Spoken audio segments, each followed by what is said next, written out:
Des gens qui votent Front National, parce que ce qui m'énerve, c'est qu'ils n'assument pas souvent. Lui, ce monsieur l'a assumé, c'est cool. Mais ce sont les gens... Pardon?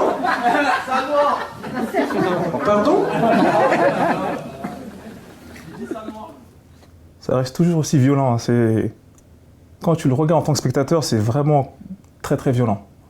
Je fais ce métier depuis très longtemps et souvent les personnes qui disent des conneries dans la salle, quand tu les alpagues pour qu'elles répètent leurs conneries, soit elles disparaissent dans leur fauteuil, soit au contraire elles essaient de t'expliquer pourquoi elles ont dit de la merde et c'est encore plus marrant.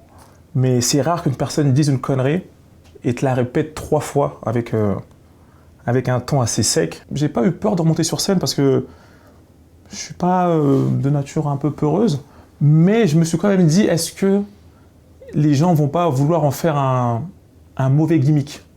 Est-ce que les gens vont pas vouloir le balancer pour, entre guillemets, pour rigoler? Et ça n'a pas manqué. 2-3 dates plus tard, des gens balançaient comme ça, salle noire. Après, ils disaient, non, mais je rigole. Et moi, tout de suite, je leur disais, mais on rigole pas avec ça, c'est sérieux en fait. J'ai vécu un racisme de luxe. Je me suis fait insulter sur scène. Le soir, j'étais à l'hôtel. Le lendemain, ça a fait un buzz. Après, j'ai eu le président de la République au téléphone. C'est un racisme de luxe. Donc, ne serait-ce que pour les personnes qui le vivent vraiment au quotidien et en toute impunité, sans aucune aide, sans défense. Donc, pour toutes ces personnes-là, je ne veux pas que ce soit pris comme une blague. Alors, mon nouveau spectacle qui s'appelle Ensemble, il démarre par l'affaire de Nice, où je raconte que j'étais sur scène en train de jouer mon spectacle, et à un moment, un spectateur m'a insulté de salle noire à 3 reprises. J'étais sur scène avec les lumières dans le visage et j'avais pas vu la cagoule pointue, tu sais, au de là-bas.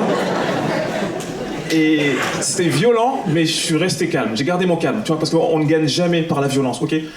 Cette personne qui m'a insulté, l'artiste aimerait lui dire merci, parce que grâce à toi, on a parlé de moi partout. On n'avait jamais vu meilleure promotion depuis Manuel Valls pour Dieudonné.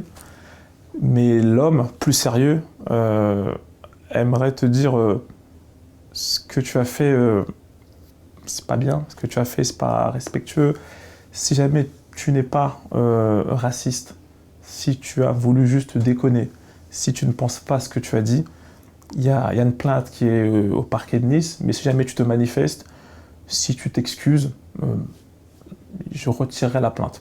Avant, je regardais ça de loin et j'étais un peu fataliste. Je me disais, c'est la vie, et puis voilà, il faut des forts, des faibles, des riches, des pauvres, et puis le monde est fait comme ça.